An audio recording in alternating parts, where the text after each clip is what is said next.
Ruben, you and I, we talk so much. And one of the things that's impacted me in our discussions and the way I train and share is our discussions on transactional analysis. And so I've got some more questions. I wondered if you share some more with me.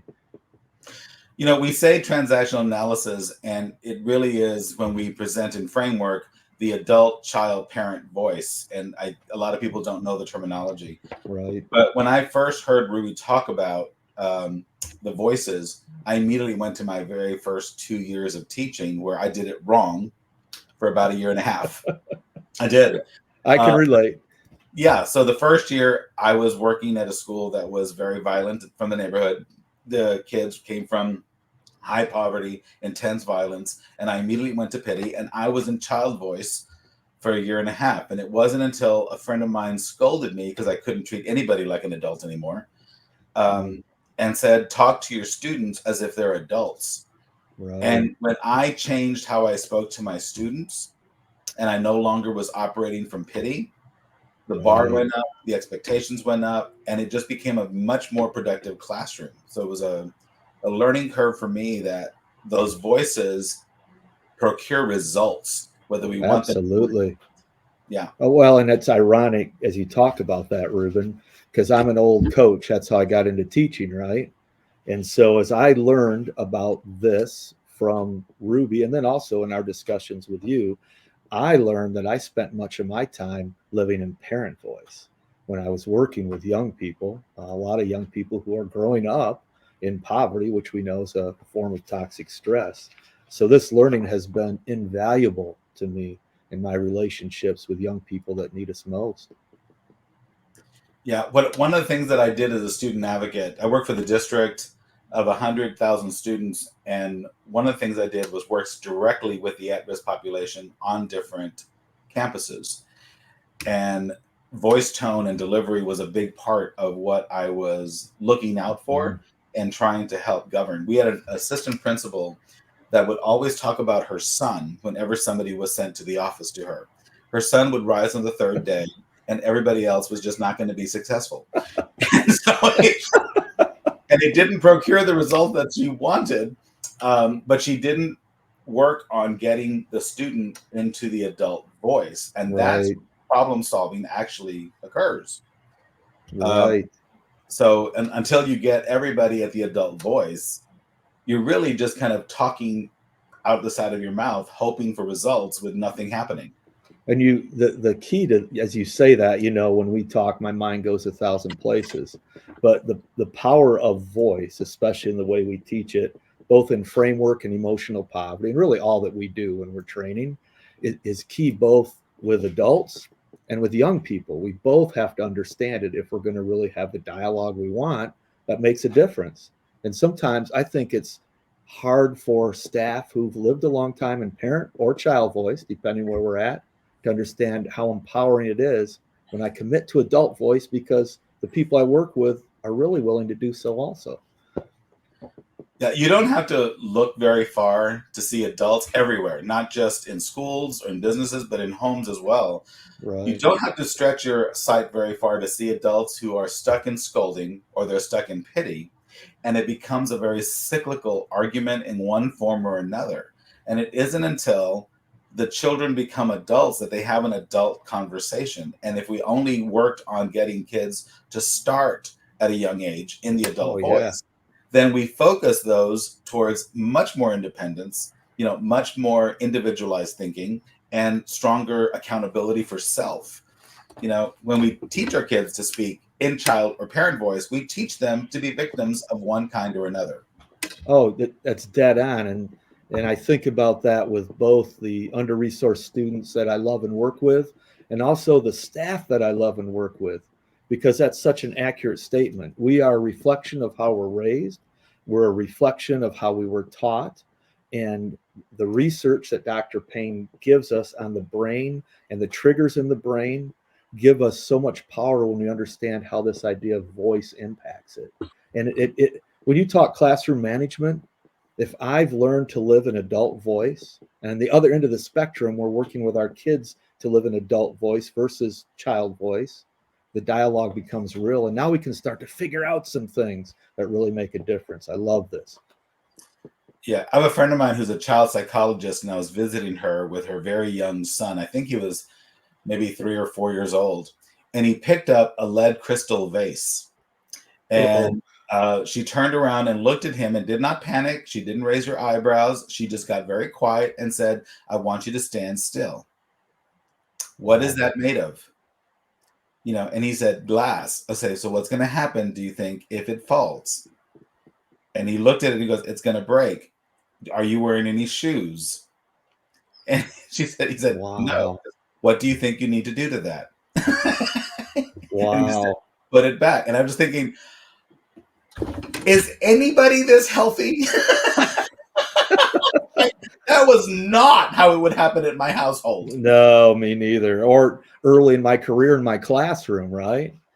I mean, in my classroom, I would get into one of two voices until I understood this concept to some degree. I would be in parent voice, you know the rules, sit down. And maybe I didn't say shut up, but I was inferring it, right? Or I'd be in child voice. Come on, guys, we got to get something done. What if the principal comes in and we're not working? I'm exaggerating, but there's so much truism. And as I understood what Ruby was teaching as it relates to voices, it empowered me in ways I wouldn't have understood before. One of the things I learned to do on the first day of school was identify shut up statements. And I would say, we are not allowed to say this in my classroom. So I would say, okay, we all know that saying shut up is rude. I said, but do you realize that we've just found creative ways to say it in different ways? True. Oh, true. And so I will go through a history. By the time I retired, it was long, and I can't remember it in chronological order anymore. But when I first started, it was eat my shorts. Then it was talk to the hand. Then it was as if. Then it was whatever. Then it was the smacking of the lip. But every generation has I call it a conversation terminator. And it's the equivalent of shut up. And so I would write them on the board, and I would go, all these terms have been used by different generations of students, and they all mean the same thing. They mean shut up. Absolutely. So in this classroom, we don't say that. Right. And I had a few students that went, darn it, he got us. I would be curious, did you ever try that in the workroom with staff? Because we're just as bad, right? I mean, we oh my. I'm a smart aleck by nature. No. So no, I know it's a shock. But whenever somebody used whatever the current phrase was, I would go, you do know that means shut up, right? Just bring it to your attention for whatever it's worth. I like it a lot. I'm thinking, you and I talked about part of the disconnect, I think, based on my experience, is created by the use of voice, right? And so between staff, and most staff really care, and between under-resourced students, most want to graduate but don't understand what that looks like. We can't have a real dialogue about what the hurdles that get in the way or why I'm behaving a way in your class if we can't find a way to get an adult voice on both sides of the spectrum. Exactly. I think part of me wishes that we could spend almost half a day at least on transactional analysis itself. Oh, yes.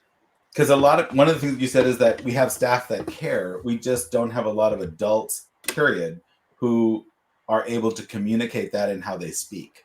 Absolutely. I care, therefore I panic when you make a wrong choice, and my panic goes to adult voice or parent voice or child voice.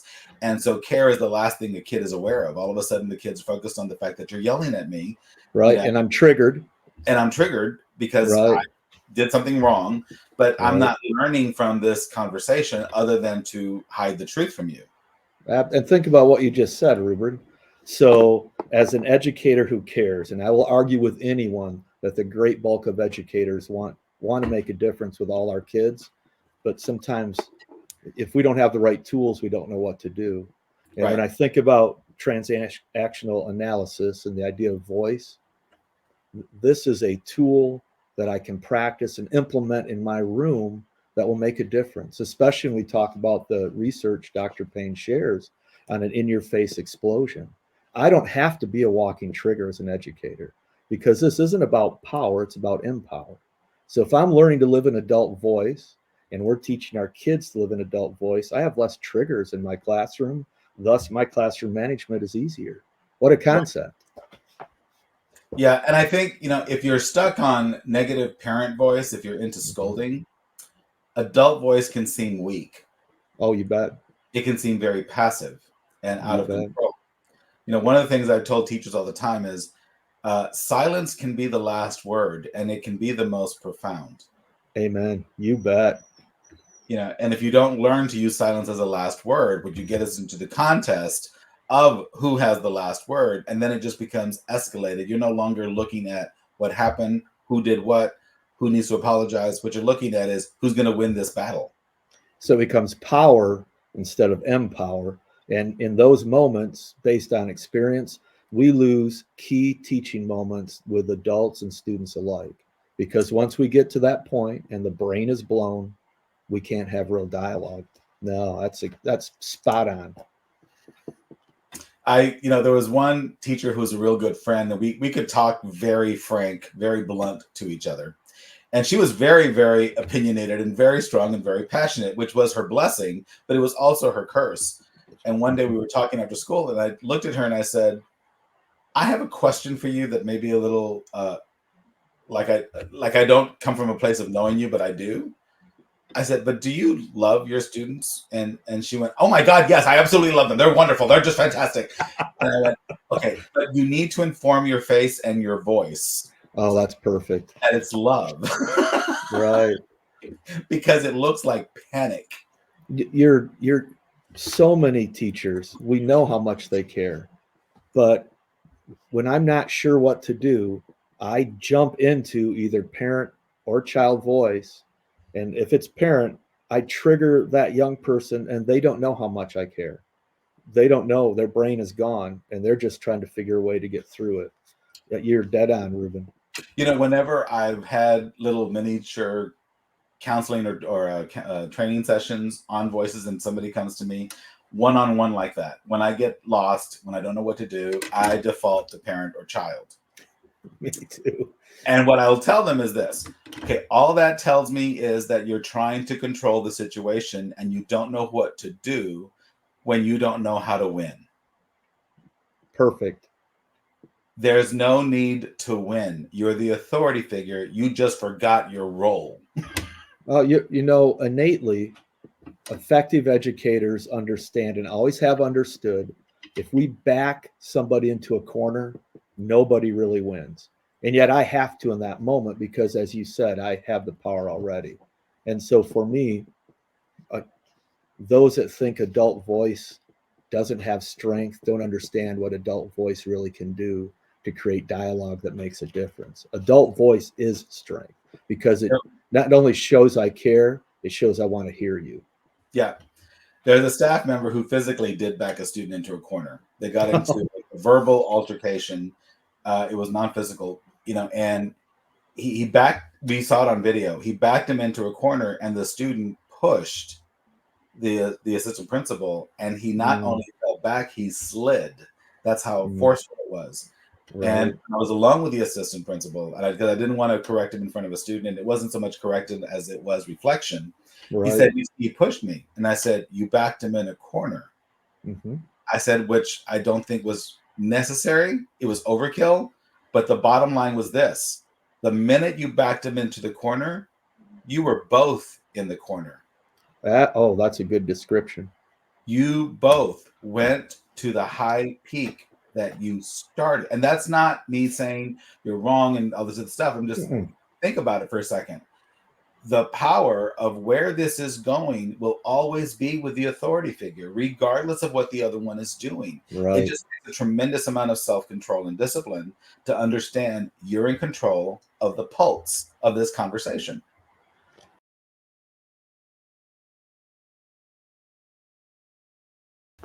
I had a librarian that came up to me during one of my trainings. She came to me during the break. And what she said to me was, I am getting ready to retire. Why do I need this? Mm. And I said, how much time do you have? And she just started laughing. I said, you're getting ready to retire, and you're telling me that you're stuck in the parent voice and have been there forever, and your parents were there as well. What are the results you're getting so far? She goes, well, there's a lot of people that I don't get along with. I said, you're getting ready to retire when you're about to be your most fragile. Mm.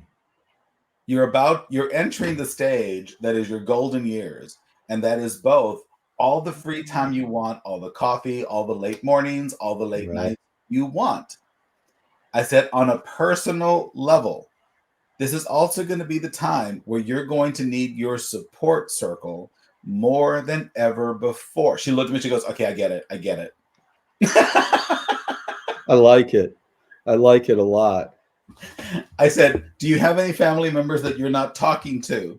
And she said, lots. I said, it's time to reverse that, dear. Parent voice is going to make sure that happens. Oh my. More. Well, and you think about it, Ruben, this learning has taught me so much, but I've learned that no matter what age we are, we have three voices. We all have three voices, parent, adult, and child. We get to choose which one we live in the most. And I know in my gig with the most beautiful children in the world, our under-resourced kids, and with staff I was working with, if I lived in adult voice as much as possible, not only was my job easier, but we accomplished more. Yeah. I have an uncle right now who is 98. Wow. He was driving out of town on his own with no co-pilot until the age of 95. I want to be that dude. Oh, very. But he was always the authority figure, and he was kind of a dismissive parent voice. He wasn't the mean guy, but Right. he was jovial in his dismissiveness of being attentive to people. And now Interesting. he's at the mercy. He had 4 children. He's at the mercy of the one daughter who is the rebel of the family. Uh-oh. And oh boy, is he getting it back. You know, he will say things like, I want a cookie. She'll look at him and say, how does it feel to want? Is that like a chip off the old block? Is that the old saying? In many ways, yeah. So she's called it. me several times and said, I am my father. And that was not the goal. I understand. I understand totally. Yeah. But regardless of your age, you teach people how to treat you. Mm-hmm. You bet. You and know? That's a hard concept for all of us. It's especially hard, I think, if I've been teaching for a long time. I care a lot about the kids I'm working with, but I don't totally understand why I'm getting some of the reactions I am. Then on the other end of the spectrum, it's hard for a young person to understand because, especially if they're coming from poverty, they've lived in survival mode for so long. And we are a reflection of what we see. It's hard for me to understand that if I can react to you no matter what you did in adult voice, I have more power over the situation than if I blow up and I jump into parent or child voice. Yeah. When I've worked with even gang members, you know, because I work with the most at risk at our schools. And when I worked with people who were absolutely rooted in their habits, you know, child or adult, you know, one thing I understood was I set the tone because I'm in charge of the meeting. Right. You know, I'm the one who sets the boundaries. And I had to learn that the hard way because I lost too many battles. And at some point, I was able to say to people, you do understand, I can predict your future by understanding your past. And it became like Charles Dickens. If the patterns of the past don't change, these are the things that I foresee happening. Because I was showing them, okay, here's your stepping stones to where you are. And if you don't change your course, it continues this way. So tell me what your first job is going to look like. Tell me what your relationship is going to look like. Tell me what, you know, you can predict your own future based on your patterns of the past, unless you change it.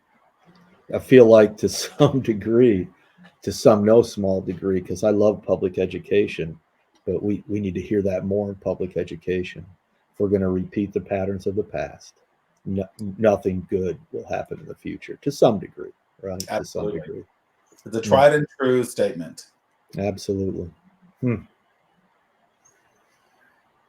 So introduce that part. You froze on me temporarily. You're back. Okay. So for the role play, how do we introduce that part? Well, if you want, I can introduce it, and then I'll say something like, Ruben, why don't you be the teacher, and I'm going to have my phone out or something and react to me in parent voice first, and let's see how that goes, and then Okay. let's rewind and now react to me in adult voice and see what might happen.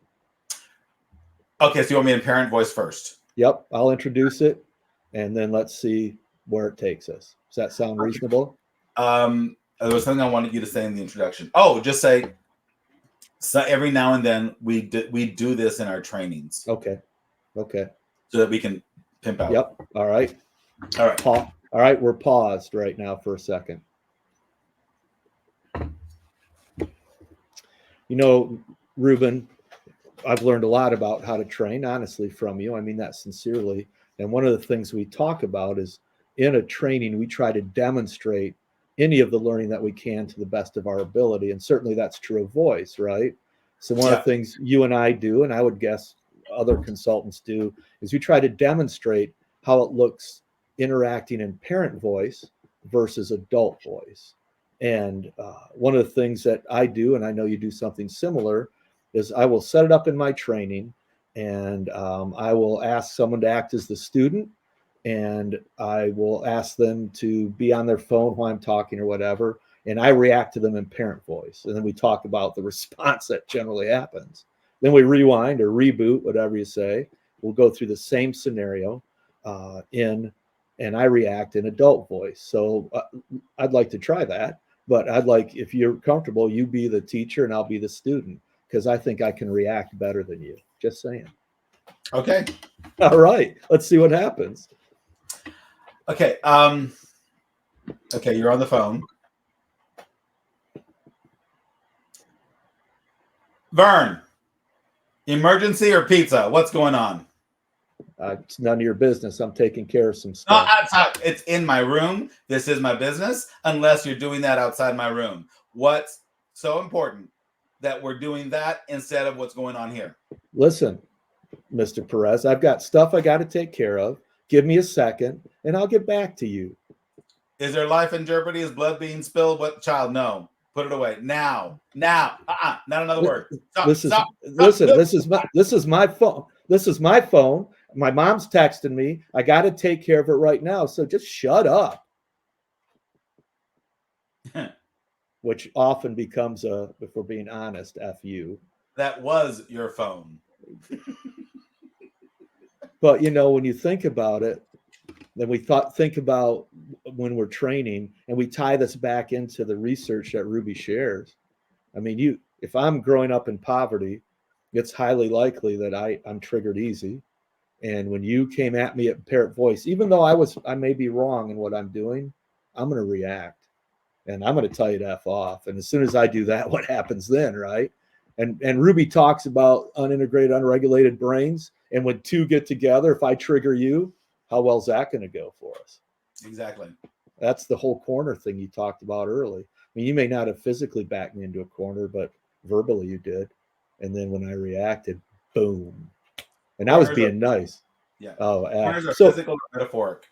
Oh, absolutely. So what would happen, Ruben, if you reacted to my situation, asking in your mind the question, well, why is he doing something like that in my room? And you came at me in adult voice. How might that look different? Yeah. Okay, so before Ruth, I'm going to have a stream of consciousness for a minute that you may choose to use, but it's more for Vern and me. One of the things that I've come to realize is that I can get very easily trapped in the parent voice if I'm actually talking. Mm-hmm. It's sometimes better for me to not talk, because that in and of itself makes it impossible for me to slow down the conversation enough. So if there's a child on the phone in my room, the last thing I'm going to do is address him verbally or her. Mm-hmm. I will write down a note. I will write down something that is much more passive and much less confrontational, but just as stern in my boundaries. Right. So I would say as you say that, we know, and again, I learned this in our learning, that if I put a young person and I point them out in the front of all their peers, especially if they're a male, already I've started to trigger that young person. So in my case, what would happen, teachers would say to you, well, I'm not dealing with the situation then, right? Right. Which that's whatever. So in my case, as I got better at this, we need brain breaks in our classes, right? So I might notice that, not say a word and say, you know what, guys, we've been working hard. Let's take a little break. And when I do that, talk, relax, whatever, just for 2-3 minutes, I kind of wander around the room and talk to kids. And eventually I get to me, right, the kid on the phone, and I don't get in their face. And I just, like I do, everybody say, hey, what's going on, Vern? Is something you don't have a phone out. So what's going on? And they might say something. And then from there, we can figure out what needs to happen next. Yeah. And you don't have to point them out.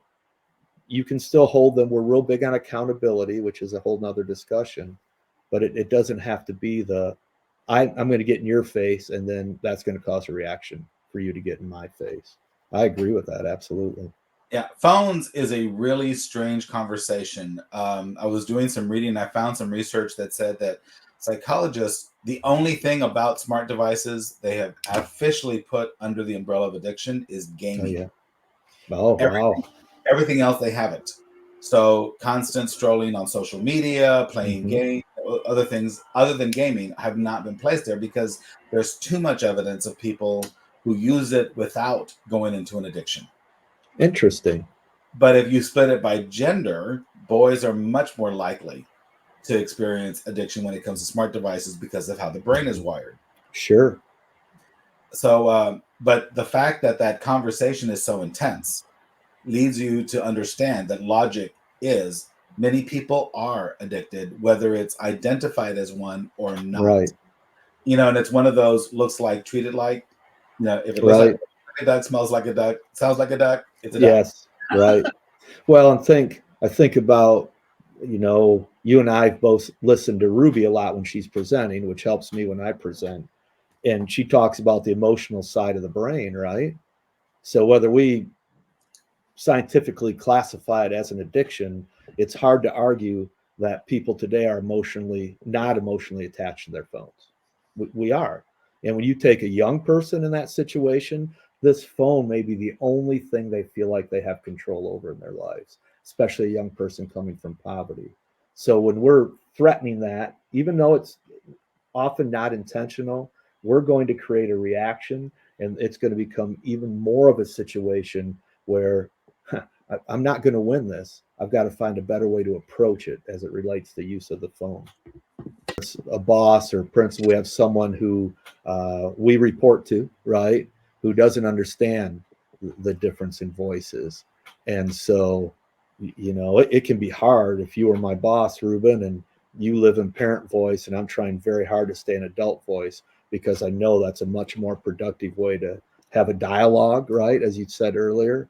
So really the key for me, and Dr. Payne talks about this in her emotional poverty book, I have to know my triggers.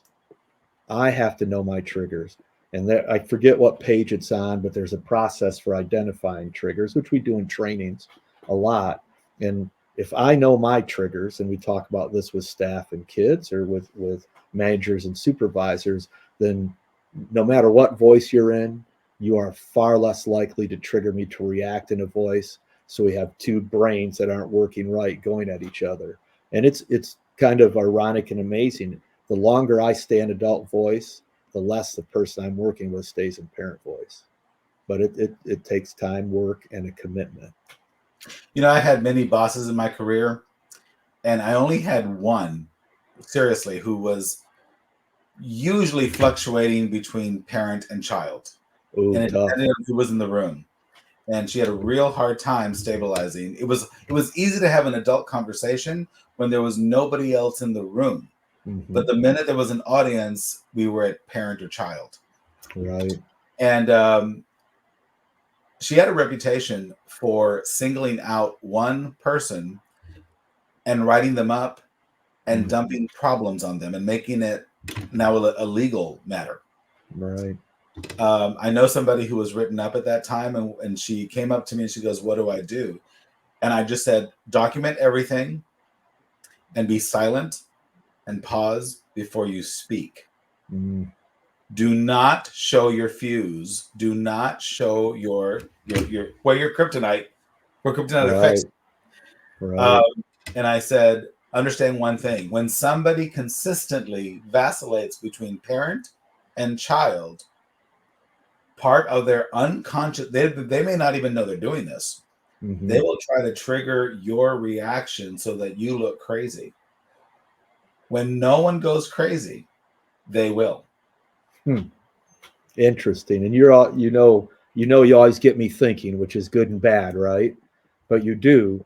And as you're talking right there, I'm thinking, you know what you were doing? You were helping that staff member build their emotional resource. And how much do we talk about that in our trainings? You really were. And you may not have known what you were doing, but it was perfect. Yeah, I just said put most of your communication in writing and make sure that it's accurate. Right. Avoid face-to-face conversation unless there's another adult there. Perfect. Communicate calmly and always respond with silence first. Breathe and then start talking so that you remain in the adult voice. I said, because crazy will always reveal itself. It cannot stop it.